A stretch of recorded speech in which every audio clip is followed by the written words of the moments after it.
মাত্রাতিরিক্ত আত্মবিশ্বাস ছিল বাংলাদেশকে ৩-১ গোলে উড়িয়ে দিবে নেপাল। এবং কি খেলার মাঠেও বাংলাদেশের ফুটবলারদের উপর নেপালের দর্শকরা বোতল ছুঁড়ে মেরেছিল, কিন্তু তাতেও কোনো প্রকার লাভ হয়নি। নেপালের বিরুদ্ধে এক হালি গোল দিয়ে নেপালের মাটিতেই সাফের চ্যাম্পিয়ন হয়েছে বাংলাদেশের যুবারা। তবে এই চ্যাম্পিয়ন হওয়ার মাঝে মাঠের মধ্যে ঘটে গিয়েছে অনাকাঙ্ক্ষিত ঘটনা। ম্যাচের ৭১ মিনিটের সময় বাংলাদেশ যখন ৩-০ গোলে এগিয়ে ছিল, তখন গ্যালারিতে বসে থাকা নেপালের দর্শকরা মাঠের মধ্যে বোতল ছুঁড়ে মারছিল বাংলাদেশি খেলোয়াড়দের উপর। সে সময় রেফারি থেকে শুরু করে সব খেলোয়াড়রা দর্শকদের থামতে বলছিল বোতল না ছুঁড়ে মারার জন্য।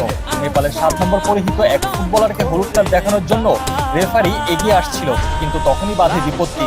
রেফারি কাছে এসে হলুদ কার্ড দেখানোর আগেই নেপালের দর্শকরা রেফারি ও বাংলাদেশের খেলোয়াড়দেরকে কেন্দ্র করে একের পর এক বোতল ছুঁড়ে মারছিল মাঠের মধ্যে। আর তাতেই খেলার মাঝে কিছুটা সময় বিঘ্ন ঘটে। যদিও শেষমেশ সেই রেফারি ৭ নম্বর পরিহিত সেই খেলোয়াড়কে হলুদ কার্ড দেখিয়েছিল, তবে এরপর থেকে লাগাতার বোতল ছুঁড়ে মারছিল নেপালের দর্শকেরা। এমন দৃশ্য দেখে ধারাভাষ্যকেরাও বলে উঠেছিল, এটা মোটেও ভালো দৃশ্য নয়। একটা পর্যায়ের পর বাংলাদেশের খেলোয়াড়রা গ্যালারির কাছাকাছি গিয়ে বারবার নেপালের দর্শকদের অনুরোধ করছিল যেন তারা মাঠের মধ্যে বোতল ছুঁড়ে না মারে। তবে পরিস্থিতি এতটাই উত্তপ্ত ছিল যে দর্শকরা বাংলাদেশের সেই সকল খেলোয়াড়দের কথা শুনেনি, এবং কি নেপালের খেলোয়াড়রাও বারবার অনুরোধ করেছিল দর্শকদের যেন অতিথিদের উপর বোতল ছুঁড়ে মারা না হয়। অবশ্য রাগ ও ক্ষোভ থেকে নেপালের দর্শকেরা বোতল ছুঁড়ে মেরেছিল, কেননা ঘরের মাঠে বাংলাদেশের কাছে সে সময় হার একদমই সুনিশ্চিত ছিল। খেলার ৭১ মিনিট পার হয়ে গিয়েছে, অথচ নেপালের যুবারা কোনো গোলই দিতে পারেনি। এত আশা নিয়ে ফাইনাল দেখতে এসে এভাবে বাংলাদেশের কাছে ঘরের মাটিতে হারতে হবে, এই ব্যাপারটা যেন কোনোভাবে মেনে নিতে পারছিল না দর্শকেরা। আর ওদিকে খেলা শেষ হবার সাথে সাথেই বিজয় উল্লাসে মেতে পড়ে বাংলাদেশের ফুটবলাররা।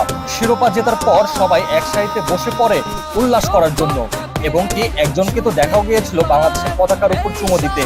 এরপর বাংলার যুবারা ছুটে যায় গ্যালারিতে বসে থাকা বাংলাদেশি ভক্তদের কাছে। দর্শকরাই হলো খেলার প্রাণ, আর সেই দর্শকদের ট্রফি উপহার দিয়ে ক্ষান্ত হয়নি যুবারা। দেয়াল টপকে চলে যায় বাংলাদেশের ভক্তদের সাথে হাতে হাত মেলানোর জন্য। বৈষম্য বিরোধী ছাত্র আন্দোলনের পর বাংলাদেশের ক্রীড়াঙ্গনে যেন বইছে সুবাতাস। প্রথমে পাকিস্তানের বিরুদ্ধে পাকিস্তানের মাটিতে টেস্টে ঐতিহাসিক জয়, আর এবার যুবারা হলো সাফ চ্যাম্পিয়ন। সব মিলিয়ে যেন এক দারুণ সময় পার করছে বাংলাদেশের খেলাপ্রেমী দর্শকেরা।